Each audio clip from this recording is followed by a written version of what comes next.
Hello दोस्तों, मेरा नाम है रुपेश कुमार महतो और आपका हमारे YouTube चैनल में वेलकम है। तो दोस्तों, इस वीडियो में हम लोग बात करेंगे, देख लीजिए, वन शॉट रिवीजन हम लोग देखने वाले बाइनोमियल थ्योरम का। पॉलिटेक्निक फर्स्ट सेमेस्टर में आपका मैथमेटिक्स, इंजीनियरिंग मैथमेटिक्स में आपका एक चैप्टर है बाइनोमियल थ्योरम, बाइनोमियल एक्सपेंशन। ठीक है, तो इस चैप्टर का आज हम लोग क्या करने वाले हैं, वन शॉट रिवीजन देखने वाले। वन शॉट रिवीजन, इसमें most expected question, most important questions को आज हम लोग सॉल्यूशन करेंगे। ठीक है, तो आप वीडियो में एकदम लास्ट तक जरूर बने रहिए। वीडियो थोड़ा लंबा होगा तो कोई दिक्कत नहीं, आप लोग एकदम मेहनत करके इस वीडियो को खाली एक बार देख लीजिए, उसके बाद आपको बाइनोमियल थ्योरम से एकदम एक को क्वेश्चन आपको एकदम हार्ड नहीं लगेगा। तो इसमें सबसे पहला क्वेश्चन हम लोग लिखते हैं बोर्ड पर, इफ 2n/c3। तो सबसे पहला क्वेश्चन है दोस्तों, देख लीजिए, ये आपका परम्यूटेशन कॉम्बिनेशन, ये जो चैप्टर है ये आपका शुरू होता है परम्यूटेशन कॉम्बिनेशन। इसका जो जड़ है, एक तरह से आप कह सकते हैं जो जड़ है इसका, इस चैप्टर का, वो है आपका परम्यूटेशन कॉम्बिनेशन। ठीक है, तो थोड़ा बहुत क्वेश्चन हम लोग परम्यूटेशन कॉम्बिनेशन का भी कर लेते हैं, उसके बाद हमको बाइनोमियल थ्योरम को बनाने में और अच्छा से आपको समझ में आ जाएगा। तो क्वेश्चन ये है हमारे पास कि इफ 2n/c3 जो क्या है, कॉम्बिनेशन है, ये कॉलम का साइन है, फिर n/c3 बराबर दिया है 11:1, तो then the value of n is, यहाँ पर आपको n का वैल्यू निकालने बोल रहा है। ठीक है, तो अगर आप इस क्वेश्चन को सॉल्व कर पाएंगे तो आप वीडियो को पॉज कीजिए और खुद से कॉपी कलम लेकर उसको बनाने का प्रयास कीजिए। नहीं सकेंगे तो चलिए यहाँ पर हम लोग बनाते हैं और आप ध्यान से देखते चलिए। तो यहाँ पर दिया क्या है, गिवन में जो लिखा है उसको देख के छापेंगे, 2n/c3। ठीक है, और ये जो भागा वाला साइन है उसको हम लोग यहाँ पर दे देते हैं। ठीक है, n/c3 बराबर में दिया है आपका 11/1, ये आपका गिवन में दिया है। अब यहाँ पर सिंपल सा हम लोग कॉम्बिनेशन का फॉर्मूला लगाएंगे और आपका आंसर आएगा। तो हम लोग जानते हैं, हम लोग क्या जानते हैं, हम लोग जानते हैं, वी नो डेट, हम क्या जानते हैं कि NCR बराबर होता है n का फैक्टोरियल बटा r का फैक्टोरियल फिर n-r का फैक्टोरियल, ये होता है आपका फॉर्मूला होता है। ठीक है दोस्तों, तो इस फॉर्मूला को भी हम लोग यहाँ पर घेर के रख देंगे ताकि पता चलेगा कि हम लोग किस फॉर्मूला का यहाँ पर यूज किए हैं। तो 2n/c3, तो यहाँ पर n का वैल्यू क्या है 2n, r का वैल्यू क्या है 3, तो क्या लिखेंगे 2n का फैक्टोरियल बटा 3 का फैक्टोरियल फिर 2n-3 का फैक्टोरियल, ये हो गया ऊपर वाला का। फिर उसी तरह से नीचे वाला का भी फॉर्मूला लगाएंगे, तो n/c3 यानी n का फैक्टोरियल बटा 3 का फैक्टोरियल फिर n-3 का फैक्टोरियल, ये हो गया दोनों का हम लोग एक्सपेंड कर दिया, फिर 11/1। चलिए अब इसको सिंपल सा उधर सॉल्व करते हैं। तो 2n लिखा है तो इसको हम लोग थोड़ा इस तरह से और सॉल्व करते हैं।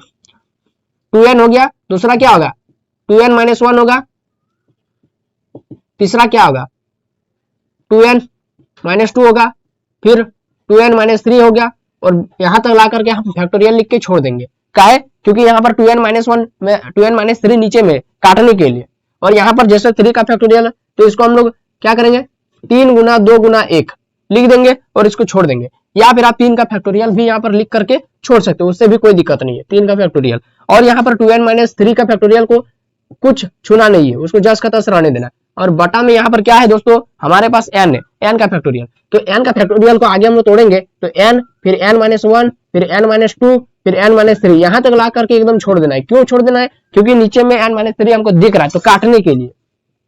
बटा में 3 का फैक्टोरियल n-3 का फैक्टोरियल।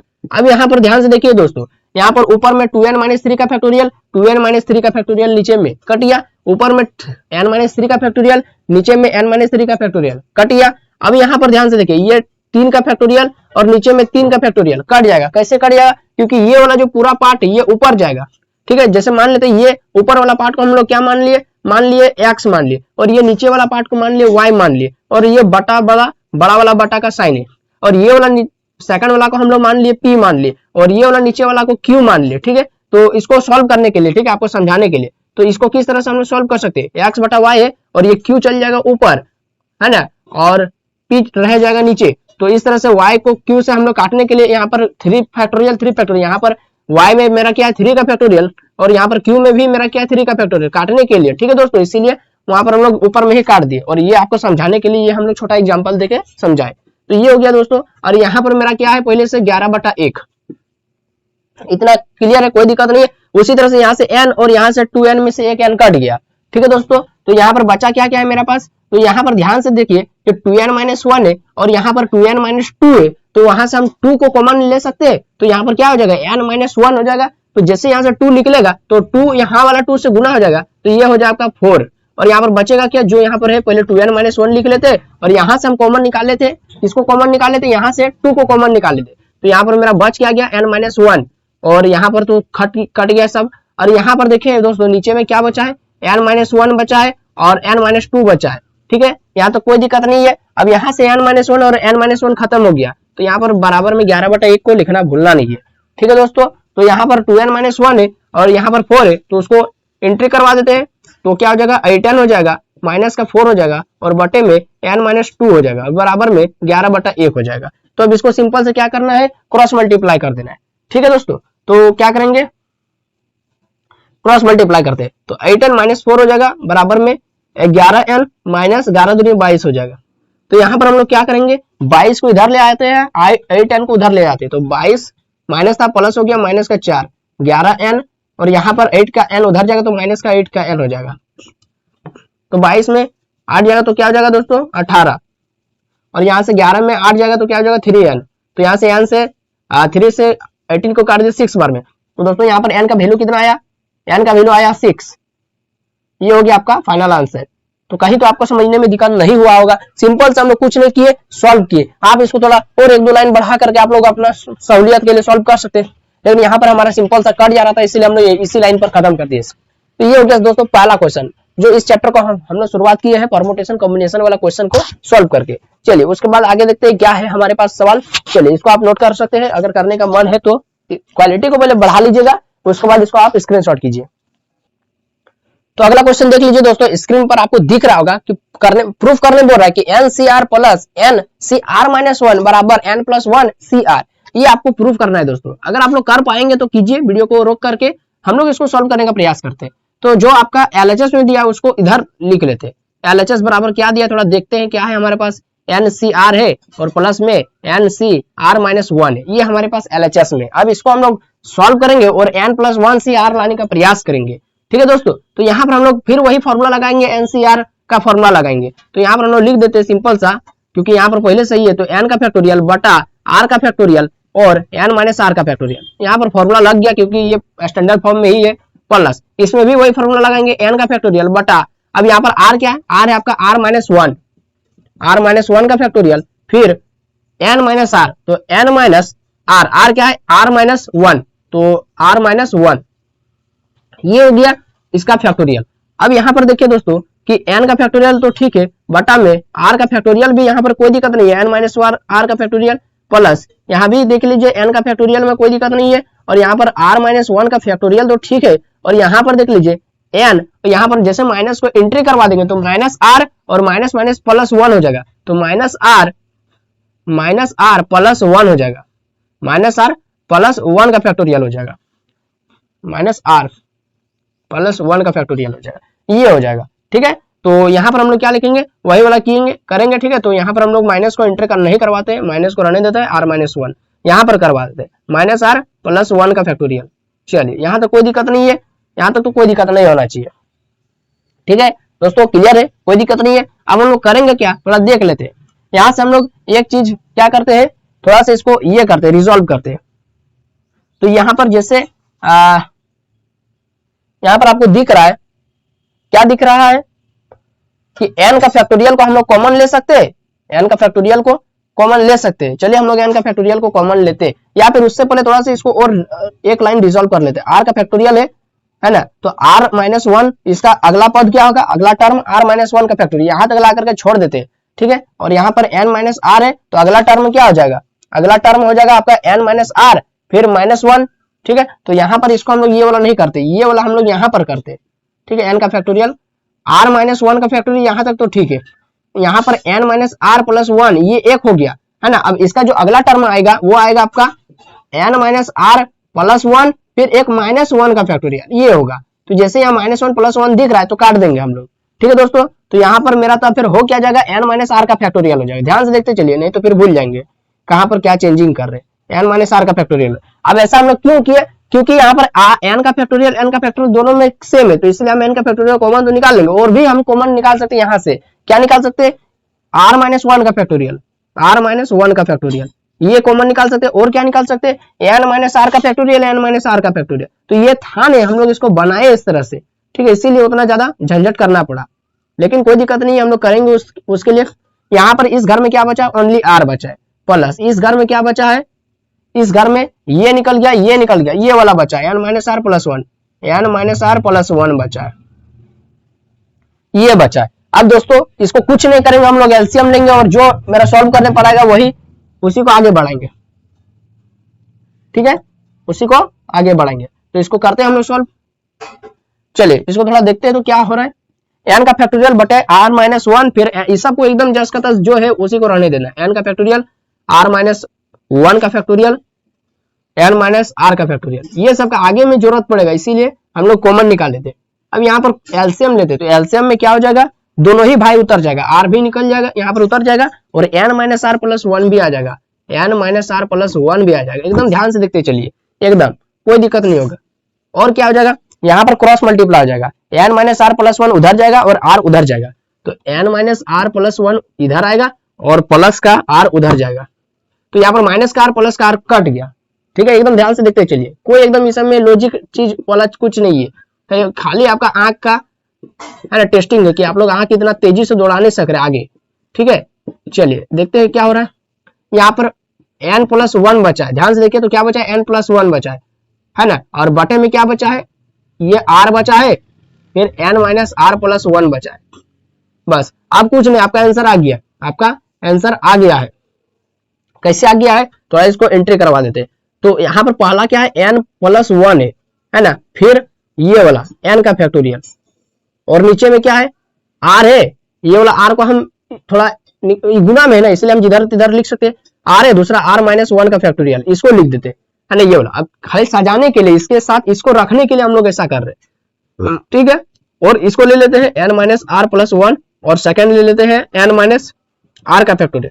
अब नजर थोड़ा दौड़ाइए तो दोस्तों आपका कुछ है, कुछ पता चल रहा है कि n प्लस वन, और दूसरा है मेरा n का फैक्टोरियल। ये n का फैक्टोरियल जो है ना, वो आपका n का फैक्टोरियल दिख रहा है, लेकिन ये n का फैक्टोरियल इस तरह नहीं है। ये जो n का फैक्टोरियल है ना, ये आपका n plus one minus one का फैक्टोरियल के रूप में, पहला वैल्यू ये, तो उसका दूसरा टर्म क्या आएगा, ये वाला आएगा, n प्लस वन पहला है तो दूसरा क्या आएगा, n plus one minus one आएगा, तो minus one plus one cut जाता है, माइनस वन प्लस वन, और लास्ट में फिर मेरा n बचता है, इसीलिए यहाँ पर सीधा सीधे आपको n दिख रहा है।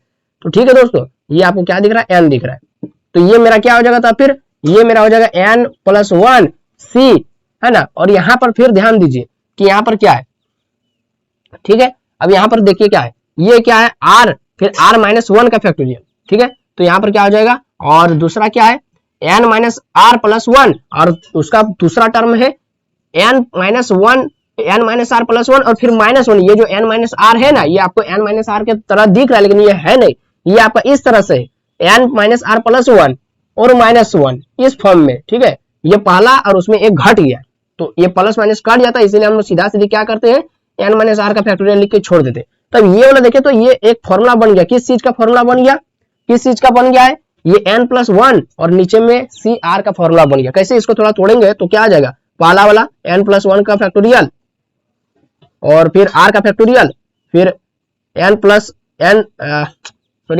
वन, फिर माइनस r का फैक्टोरियल, इस तरह से होगा। देखिए तो इसको यदि तोड़ेंगे, और यही वाला थोड़ा नजर दौड़ाइए तो यहाँ पर दिख रहा है आपको, यहाँ पर n प्लस वन, तो इसका दूसरा टर्म क्या होगा, n plus one minus one, तो प्लस वन माइनस वन करके फिर n का फैक्टोरियल बच जाएगा, है ना। और नीचे में जो फॉर्मूला है वही वाला पुट किया, r का फैक्टोरियल, तो दूसरा क्या होगा, n plus one minus r का फैक्टोरियल, तो फिर ये हो गया। तो देखिए तो ये वाला n plus one minus r का फैक्टोरियल यहाँ पर आपको दिख रहा है, यहाँ पर इसका दूसरा टर्म क्या होगा, इसका पहला टर्म ये, तो क्योंकि फैक्टोरियल लगा है तो ये चलते रहेगा आगे तक, तो n plus one minus r, तो दूसरा होगा n plus one minus r minus one, तो प्लस वन माइनस वन करके फिर n माइनस आर का फैक्टोरियल बच जाएगा, ठीक है दोस्तों। और यहाँ पर r जो बचा है ये आपका पहला टर्म है, तो इसका अगला टर्म फैक्टोरियल लगा है, तो आगे तक चलता रहेगा r का फैक्टोरियल, तो दूसरा टर्म क्या आएगा, r माइनस वन का फैक्टोरियल, तो यहाँ पर देखिए r माइनस वन का फैक्टोरियल दिख रहा है, तो इसको हम लोग लिख सकते हैं ये वाला, है ना।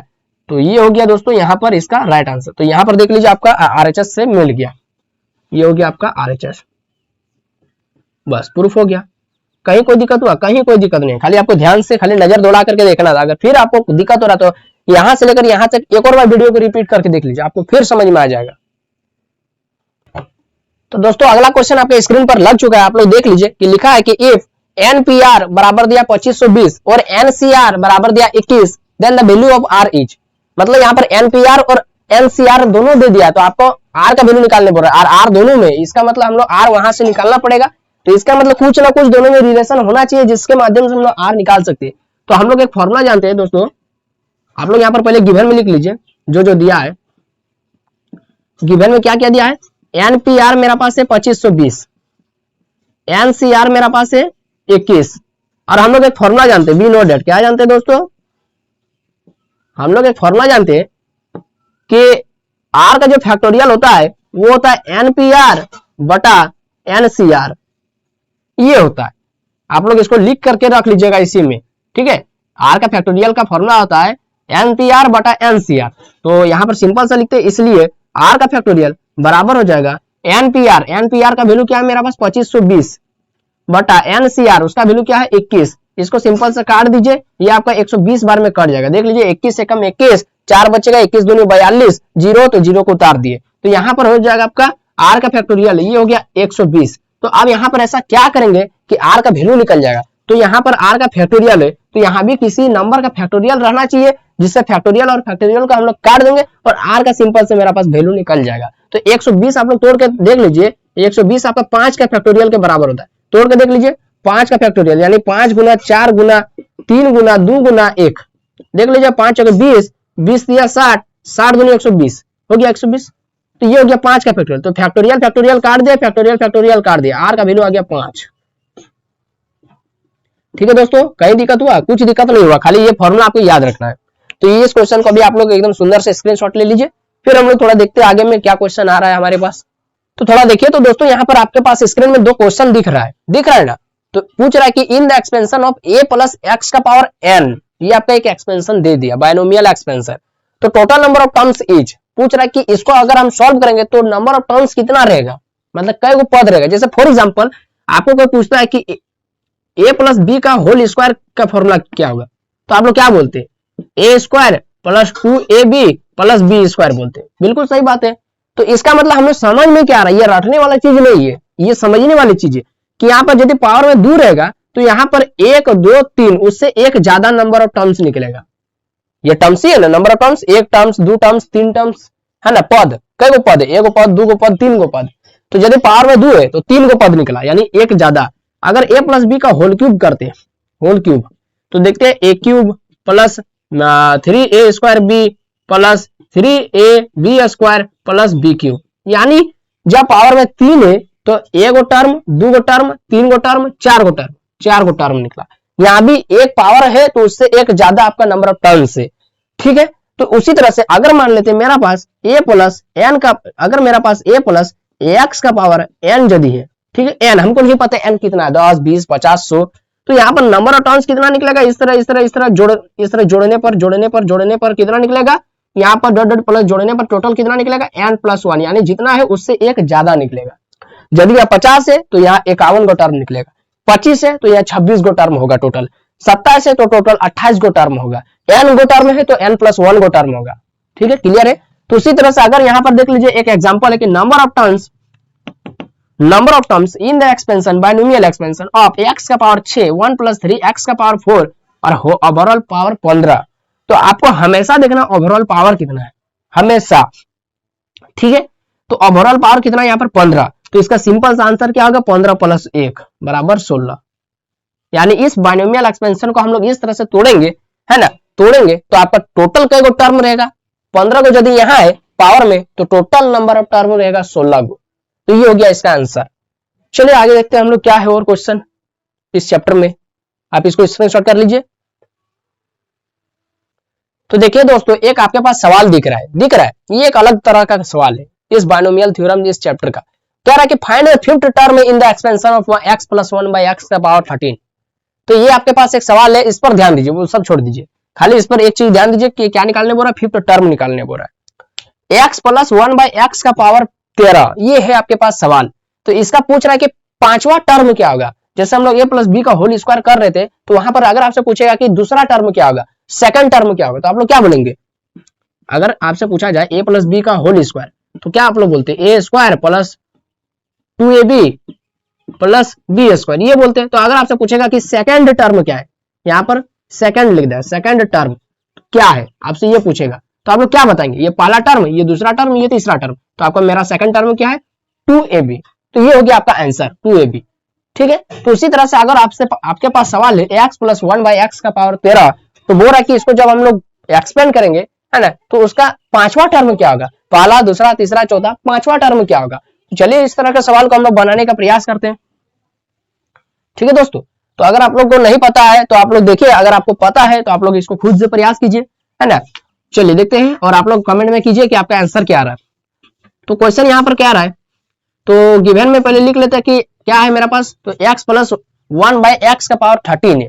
ठीक है, तो हम लोग क्या करेंगे, ये जो क्वेश्चन दिया है x प्लस 1/x का पावर 13, इसको कंपेयर करके हम लोग r का वैल्यू निकालेंगे। क्या करेंगे? कंपेयर करके, कंपेयर x प्लस 1/x का पावर 13 किसके साथ कंपेयर करेंगे? विथ x प्लस y का पावर n से कंपेयर करेंगे। ठीक है, तो यहाँ पर x के जगह में कौन है? x। तो हियर यहाँ पर x के जगह में कौन है? x। y के जगह में कौन है? 1/x। और पावर में n के जगह में कौन है? 13। यहां तक दिक्कत नहीं होना चाहिए। अब सिंपल से इसका हम लोग जनरल टर्म निकाल देंगे। क्या निकाल देंगे दोस्तों? General term. ठीक है, तो देखते हैं, इसीलिए जनरल टर्म, तो जनरल टर्म क्या हो जाएगा?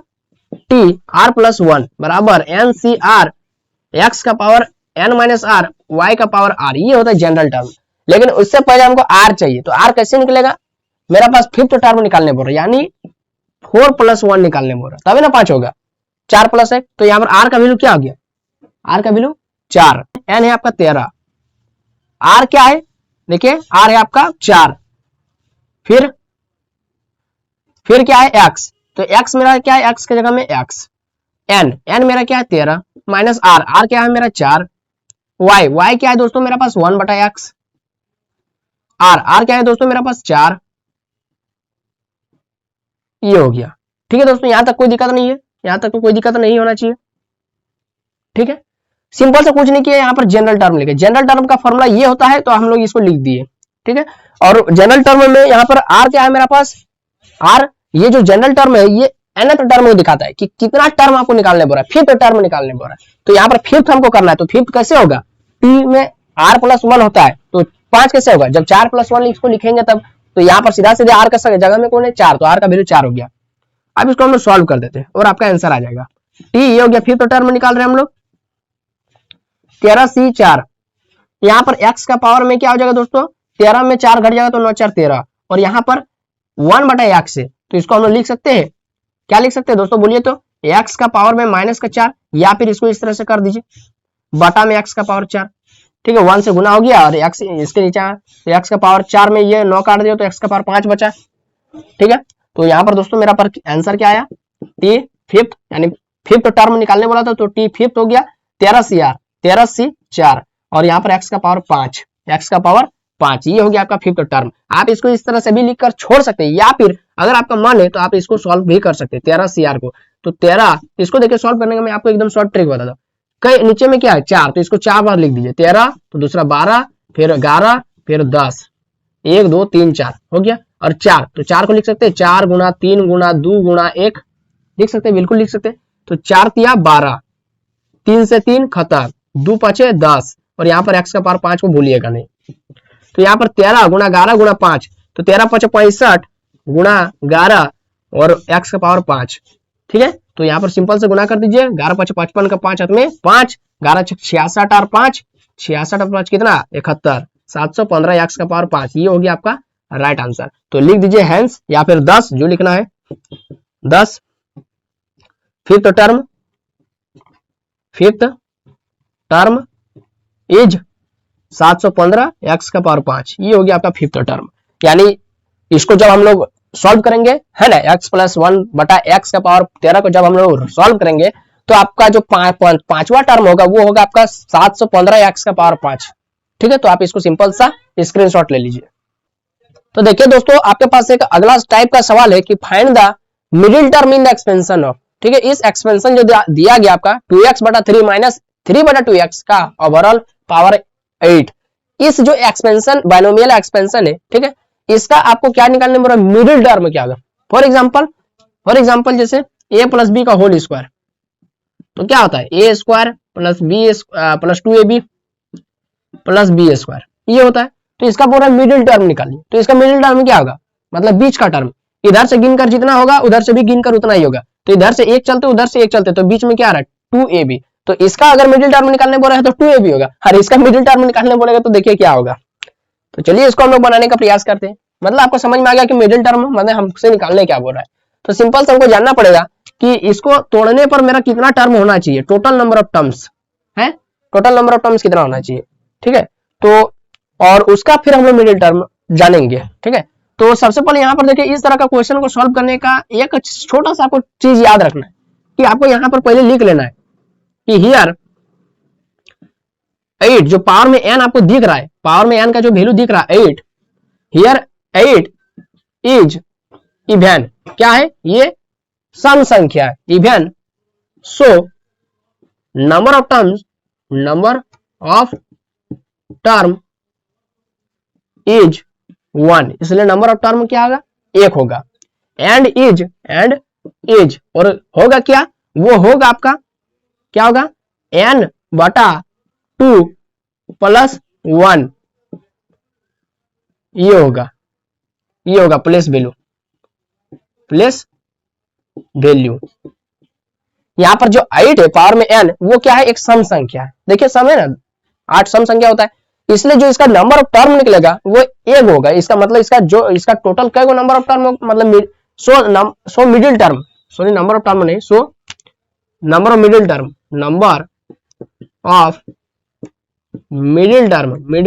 टर्म यानी देखिए किसी चीज में देखिए, जैसे हम लोग एक एग्जांपल लेते हैं a प्लस बी का होल क्यूब।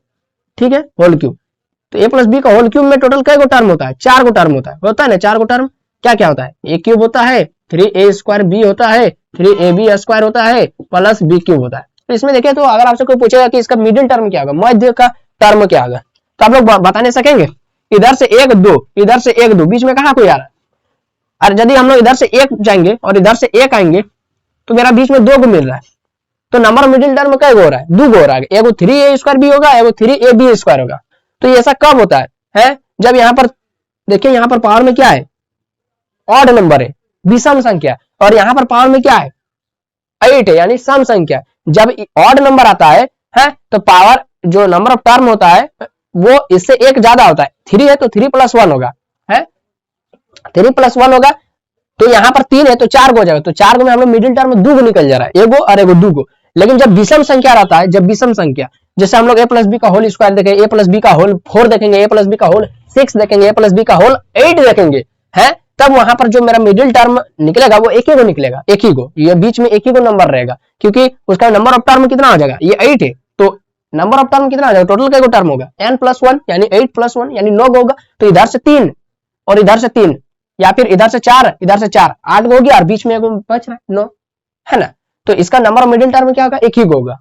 इधर से 4 को जाएंगे और इधर से 4 को टर्म आएंगे पीछे से, तो बीच में मेरा एक ही टर्म बचेगा, 4 4 8 और बीच में एगो 9, यानी मेरा मिडिल टर्म एगो निकलेगा। तो यही वाला हम लोग लिखेंगे कि यहाँ पर जो 8 है वो एक विषम संख्या है ना, इसलिए जो मेरा नंबर ऑफ मिडिल टर्म होगा वो एगो होगा, और एगो क्या होगा वो n बटा 2 प्लस 1th प्लेस भी होगा। अब इस प्लेस पर कौन सा वैल्यू है उसको हम लोग निकालेंगे, इस प्लेस पर कौन सा वैल्यू है, इस जगह पर, है ना, ये जो लोकेशन बता रहा है इस लोकेशन पर कौन सा वैल्यू है, उसी वैल्यू को हम लोग निकाल देंगे, वही वाला हो जाएगा हमारा मिडिल टर्म, वही वाला हो जाएगा हम लोग मिडिल टर्म। तो अब इसको निकालने के लिए हम लोग जनरल टर्म निकाल लेंगे, बस सिंपल सा, ठीक है। तो इसलिए t n बटा 2 प्लस 1th, ठीक है, बराबर हो जाएगा n बटा 2 प्लस 1th प्लेस वैल्यू। तो यहां पर क्या देखेंगे दोस्तों कि क्या बोला है, n का वैल्यू 8, तो t 8 बटे 2 प्लस 1, तो यहां पर 8 बटे 2 प्लस 1th प्लेस वैल्यू।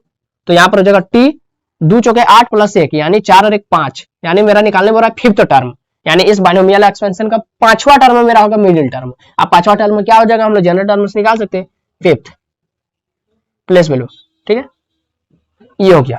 तो अब हम लोग सिंपल से क्या करेंगे, पांचवा टर्म निकालेंगे, और पांचवा टर्म निकालने के लिए हम लोग क्या करेंगे, जनरल टर्म का फॉर्मूला लगाएंगे। तो इसको आप स्क्रीनशॉट ले सकते हैं, ठीक है, और इसका नीचे से आपको लिखना शुरू करना है, इसका नीचे से, इसका नीचे से। तो यहां पर एक चीज आपको लिख लेना है कि यहां पर कंपेयर कर लेना पहले, कंपेयरिंग 2x बटा 3 माइनस 3 बटा 2x बटा पावर 8 विथ किससे इसका कंपेयर करेंगे, x प्लस y का पावर n। तो इसलिए यहां पर क्या हो जाएगा, x के जगह में कौन है 2x बटा 3, ध्यान से देखिए, y के जगह में कौन है माइनस 3 बटा 2x, ये माइनस को भी लेना है, ठीक है, n क्या है 8 है। तो इसीलिए सिंपल से हम लोग क्या निकालेंगे, फिफ्थ टर्म निकालेंगे जो हमारा मिडिल टर्म रहेगा, ठीक है। तो इसलिए हम जनरल टर्म का फॉर्मूला लगाएंगे, इसलिए जनरल टर्म हमको निकालने नहीं बोला है, लेकिन मेरा फिफ्थ टर्म निकालेंगे वो जनरल टर्म का ही फॉर्मूला का यूज करके निकालेंगे जनरल टर्म। तो जनरल टर्म में मेरा क्या होता है, टी आर प्लस 1 होता है, टी आर प्लस 1 होता है, और इसका फॉर्मूला होता है एन सी आर, एक्स का power n minus r, y का पावर आर। केवल आपका एक ही फॉर्मूला याद रखने से बाइनोमियल का हर एक क्वेश्चन बन जाता है, टी आर प्लस 1। तो हमारा निकालने क्या कितना, कौन सा टर्म निकालने बोल रहा है, पांचवा टर्म निकालने बोल रहा है। तो यहाँ पर 4 प्लस 1 करेंगे तभी ना 5 होगा। तो यहाँ पर आर का जगह में कौन है 4, तो यहाँ पर एन क्या है 8, सी 4, एक्स क्या है 2x बटा 3, एन क्या है 8 माइनस आर क्या है 4, वाई क्या है मेरा माइनस का 3 बटा 2x, आर क्या है 4। सॉल्व करते हैं इसको, थोड़ा आप लोग जल्दी जल्दी कीजिए, इसको मिटा देते हैं।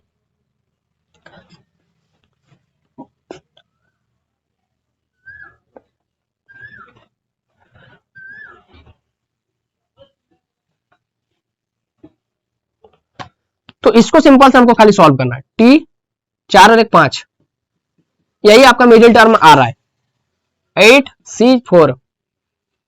अब यहां पर हम लोग क्या करते हैं दोस्तों, थोड़ा ध्यान दीजिए, है ना, 2 बटा 3 है ना, उसको निकाल लेते, 2 बटा 3 जो है ना उसको निकाल लेते, और उसका भी पावर में 8 माइनस 4, 8 माइनस 4 मतलब 4, और x यहाँ पर x, तो x का पावर में 8 माइनस 4 यानी 4। फिर यहाँ पर यहाँ से भी माइनस का 1 को निकाल लेते हैं, या फिर माइनस 3/2 को निकाल, तो पहले माइनस को ही निकाल लेते, माइनस इसको इधर लिख देंगे, पीछे लिख देंगे, माइनस 1 का पावर में 4, और यहाँ पर 3/2 का पावर में 4, और यहाँ पर नीचे में x है, तो नीचे में x ऊपर जाएगा तो x का पावर -1, और x का पावर -1 टकराएगा 4 से, तो x का पावर हो जाएगा -4। तो आपका देखिए x का पावर +4, x का पावर -4 कट जाएगा, ठीक है, कट जाएगा, इस तरह से हो जाएगा, x का पावर 4 ये कट गया। तो यहाँ पर बचा क्या 8c4, 2 बटा 3 का पावर 4, 3 बटा 2 का पावर 4, और -1 का पावर 4। तो -1 का पावर यदि सम संख्या है तो ये +1 हो जाता है। तो मेरा आंसर क्या हो जाएगा दोस्तों, थोड़ा देखिए, तो 2 का पावर 4, 2 का पावर 4 कट गया, 3 का पावर 4, 3 का पावर 4 कट गया, तो मेरा आंसर होगा 8c4। तो 8c4 को कैसे सॉल्व करेंगे, 8 7 6 5, मात्र 4 बार, काहे नीचे को देखकर, नीचे में कितना है 4, इसीलिए। तो 4 3 2 1, 4 दूनी 8, 3 दूनी 6, 2 से 2 खत्म, तो 7 दूनी 14, 14 5 70, ये हो गया आपका आंसर 70। कहीं कोई दिक्कत हुआ तो यहाँ पर लास्ट में लिख दीजिएगा, लास्ट में लिख दीजिएगा। और अगर माने तो x का पावर यहाँ पर क्या होगा, काट दिया, x का पावर 0 है, तो यहाँ पर मान है तो x का पावर 0 भी लिख दीजिए, मान है तो x का पावर 0, तो इसीलिए लिख दीजिए 10 मिडिल टर्म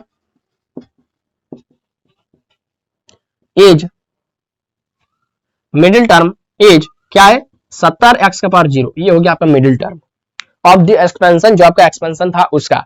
तो इसको भी आप सिंपल से स्क्रीनशॉट ले सकते हैं, बहुत ज्यादा हार्ड नहीं है, ठीक है, बहुत आसान है, खाली आपको क्वेश्चन देख के लगता है कि हार्ड है, लेकिन हार्ड नहीं है। तो देखिए दोस्तों, आपके पास एक सवाल है, ये एक अलग टाइप का सवाल है, find the coefficient of x का power 7 in the expansion of 3x² plus 1/5x का पावर ओवरऑल पावर 11। ये आपके पास एक सवाल है। तो जिस तरह अभी हमारा पिछला सवाल का आंसर कितना आया था 70x का पावर 0, ये आपका था मिडिल टर्म, लेकिन निकाले थे इसको कैसे, जनरल टर्म से। तो यहाँ पर जो x का पावर 0 है, इसका आगे टर्म में क्या लिखा है 70, तो ये जो आगे में जो लिखा रहता है वो उसका कोएफिशिएंट रहता है, जैसे कोई भी आपसे पूछेगा कोई एफिशिएंट ऑफ एक्स का पावर 0 तो क्या होगा 70 होगा आंसर। अगर आपसे जैसे एक एग्जांपल लेते हैं 5x का पावर 7 लिखा है तो यहाँ पर x का पावर 7 का कोई एफिशिएंट क्या है यानी आगे में क्या लिखा है 5 तो इसका आंसर होगा 5। एग्जांपल लेते हैं 2x 11 तो यहाँ पर x का पावर 11 का आगे में क्या लिखा है 2 तो इसका कोई एफिशिएंट ऑफ x का पावर 11 का क्या होगा आंसर 2। उसी तरह से आपसे पूछा है, थोड़ा ध्यान दीजिए तो क्या आपसे पूछा सवाल पूछा कि x का पावर 7 का कोएफिशिएंट क्या होगा यानी जहां भी आपको x का पावर 7 दिखेगा उसका आगे में जो भी लिखा रहेगा वही उसका आंसर होगा। तो चलिए हम लोग इसका आंसर को बनाने का प्रयास करते हैं। अगर आपको इस तरह का सवाल आता है तो आप लोग बना करके दिखाइए और आंसर क्या आ रहा है कमेंट कीजिए, ठीक है। और इसको हम लोग सॉल्व करते हैं। तो सबसे पहले जो आपको दिया है उसको कंपेयर कर लेते हैं। ये जो एक्सपेंशन आपको दिया है ना, इसको थोड़ा हम लोग कंपेयर कर लेते हैं। Comparing 3x² plus 1/5x overall 11 किससे कंपेयर करेंगे बोलिए तो, एक ही को तो ही है x प्लस वाई का पावर n। तो यहाँ पर हियर x के जगह में कौन है 3x², y का जगह में कौन है 1/5x और n का जगह में कौन है 11। यहाँ पर सम विषम से कोई लेना देना नहीं कि यहाँ पर n का वैल्यू सम है ना विषम है, वो खाली मिडिल टर्म में देखा जाता है। सिंपल से इसको क्या करेंगे जनरल टर्म निकालेंगे, ठीक है। जनरल टर्म किसका निकालेंगे, अभी हमको जनरल टर्म दिया नहीं है कि हमको किसका निकालना है, 5th टर्म का निकालना है ना 6th टर्म का निकालना है ना 2nd टर्म का निकालना, हमको पता नहीं है। लेकिन हमको इतना बोल दिया कि कोएफिशिएंट ऑफ x का पावर 7 निकालना है यानी r का वैल्यू हमको पता नहीं है लेकिन n का वैल्यू पता है, इतना सारा चीज पता है तो इसलिए जनरल टर्म लिख देंगे। जनरल टर्म कुछ पता ही नहीं है तो हम लोग क्या करेंगे सीधे जनरल टर्म लिखकर आगे बढ़ते हैं। tr+1 ncr x का पावर n - r y का पावर r tr+1 n का वैल्यू क्या है दोस्तों 11, cr का वैल्यू क्या है दोस्तों नहीं पता है, x का वैल्यू क्या है दोस्तों 3x स्क्वायर, इसको भी ध्यान देना स्क्वायर है। और यहाँ पर n क्या है 11 - r, y क्या है 1/5x, 1/5x का पावर r नहीं पता r कितना है, छोड़ दीजिए कोई बात नहीं। अब इसको थोड़ा सा और आगे थोड़ा सिंप्लीफाई करते हैं r+1 11 cr कोई बात नहीं पता है r का वैल्यू। यहाँ पर 3 को अलग से निकाल लेंगे और x² को 3 का पावर क्या है 11 - r, ठीक है 11 - r। यहाँ पर x² का पावर क्या है, x² का पावर है आपका 11 - r यानी x² तो गुना हो जाएगा तो 11 दूनी 22 - 2r है, होगा क्या नहीं बिल्कुल होगा, ठीक है 22 - 2r ये x है। और यहाँ पर 1/5 को भी बाहर निकाल लेंगे तो 1/5 को जैसे बाहर निकालेंगे तो यहाँ पर इसको लिख देते है ना 5 का पावर r, यहाँ पर लिख सकते कोई बात नहीं है ना। और यहाँ पर बचा क्या 1/x तो 1/x का पावर r यानी x ऊपर जाएगा तो x का पावर -r हो जाएगा, x का पावर माइनस का r गुना। इसको थोड़ा आगे हम लोग सॉल्व करते हैं tr+1 यहाँ पर है क्या 11 cr 3 का पावर 11 - r लिख देते हैं। इससे हमको कोई लेना देना है, 3 का पावर 11 - r है ना क्या है उससे हमको लेना देना नहीं है, हमको यहां से लेना देना x का पावर 22 - 2r और x का पावर -r। तो जब बेस सेम रहता है, जब बेस सेम रहता है पावर क्या हो जाता है जुड़ जाता है, x का पावर 22 - 2r माइनस का पावर जुड़ जा रहा है यानी प्लस फिर -r यानी -r। तो ये हो जाएगा tr+1 बराबर में 11 cr 3 का पावर 11 - r बटा 5 का पावर r और x का पावर क्या हो जाएगा दोस्तों थोड़ा ध्यान दीजिए तो 22 - 3r 22 - 3r। अब ये जो 22 - 3r है इसको हम लोग इसके जगह पर लिखेंगे, क्या लिखेंगे इसको बराबर लिखेंगे 7 लिखेंगे, क्या है क्योंकि हमको कोएफिशिएंट किसका निकालने बोल रहा है x का पावर 7 का और यहाँ पर निकल क्या रहा है x का पावर 22 - r तो 22 - r को हम लोग लिखेंगे 7, ठीक है। तो लिखते हैं इधर थोड़ा मिटाते हैं, इधर मिटाते हैं। यहाँ पर जो x का पावर 22 - r इसीलिए x का पावर जो 22 - r 22 - r नहीं 3r है उसके जगह में लिखेंगे 7, का है क्योंकि हमको कोएफिशिएंट ऑफ x का पावर 7 निकालने बोला, 22 - 3r थोड़ी निकालने बोला है ना। तो 22 - 3r तो 22 माइनस ये 7 को इधर ले आते हैं -7 और 3r को उधर ले आते हैं तो 22 में 7 घटेगा तो कितना होगा 12 में 7 जाएगा तो 7 5 12 और यहाँ पर 12 15 7 5 ठीक 15 हो जाएगा बराबर 3r तो 3 से 5 बार में कट गया तो r का वैल्यू क्या आ गया 5, r का वैल्यू आ गया 5। r का वैल्यू ले जाकर के वहां पर चिपका देंगे, r का वैल्यू ले जाकर के वहां पर चिपका देंगे। तो जैसे यहाँ पर r का वैल्यू 5 चिपका देंगे तो 22 - 3r r का वैल्यू 5 तो 22 - 5 15 यानी ये हो जाएगा 7। तो ये था किसका ये x का पावर में 22 - 3r है एक्स का पावर में 22 माइनस 15, एक्स का पावर में 7। अब ये मेरा आंसर आ रहा है 7 एक्स का पावर 7, और वही हमको निकालने बोला है। Find the coefficient of x का पावर 7। तो कोएफिशिएंट ऑफ एक्स का पावर 7 कितना आ रहा है? 11 CR, 3 का पावर 11 माइनस R, 5 का पावर R। अब यहाँ पर R हमको निकालना पड़ेगा, तो R तो दे दिया 5 है, निकाल लिया अभी, बस सिंपल से निकाल लेते। R का वैल्यू 5 है, ठीक है, इसको लिखना पड़ेगा, R का वैल्यू 5 है। तो नाउ कोएफिशिएंट ऑफ एक्स का पावर 7, ठीक है, कोएफिशिएंट ऑफ एक्स का पावर 7, तो क्या हो जाएगा? टी आर क्या था? 5, तो 5 प्लस 1 11 CR, आर क्या था? 5, यहां से देख के लिख रहे, ठीक है, 3 11 माइनस आर, आर क्या है? 5 बटे 5 का पावर 5, आर का वैल्यू 5, एक्स का power 22 minus 3 r, 22 minus 3 r का वैल्यू 5, यानी 5 थे 15 माइनस 22 यानी 7, तो 3 ये 6 टर्म निकल रहा है, ये 11 से 5 निकल रहा है, ये 3 का पावर 6 5 11, 5 का पावर 5, और यहाँ पर एक्स का पावर 7। अब ये इसको अगर आपको सॉल्व करने का मन है, अगर आपके पास हौसला है साहस से एग्जाम में सॉल्व करने का, तो आप सॉल्व कीजिएगा, नहीं है तो इसको ऐसे ही लिखकर छोड़ दीजिए, है ना, इसको ऐसे ही लिखकर छोड़ दीजिए। तो लिख दीजिए 10 कोएफिशिएंट ऑफ एक्स का पावर 7। एक्स का पावर 7 का आगे में क्या लिखा है? एज या फिर बराबर क्या लिखा है? 11 से 5, 3 का पावर 6 बटा 5 का पावर 5। हो गया आपका आंसर, हो गया आपका आंसर। मजाक लग रहा है? नहीं, एकदम सही आपका आंसर है। सॉल्व करने का मन है तो कर दीजिए। 11 से 5, इसको 5 बार तोड़िए, 11 10 9 8 7, ठीक है, 1 2 3 4 5, ठीक है। अब यहाँ पर 5, तो 5 4 3 2 1, 3 का पावर 6, 3 का पावर 6 यानी 3 को 6 बार गुना कीजिए, तो 3 को 6 बार गुना करेंगे, 3 गुणा 3 गुणा 3 गुणा 3 गुणा 3, 1 2 3 4 5 और 1 6, और नीचे में 5 का पावर 5, 5 को 5 बार गुना करना है, पागल हो जाएंगे, ठीक है। 1 2 3 4 5, अब गुना कीजिए, माथा खराब होगा। 3 तिया 9, 9 तिया 27, इधर से 3 तिया 9, 9 तिया 27, 27 गुना 27 कीजिए, कितना हो रहा है? 7 7 49 को 9 में 4, 7 दूनी 14 और 7 दूनी 14, 14 14 28, 28 और 4 कितना हो गया?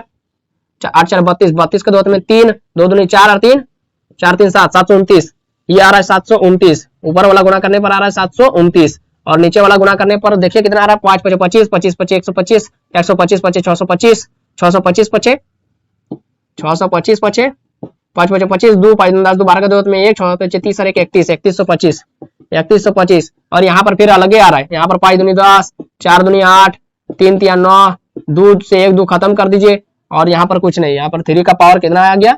729 बटा 3125।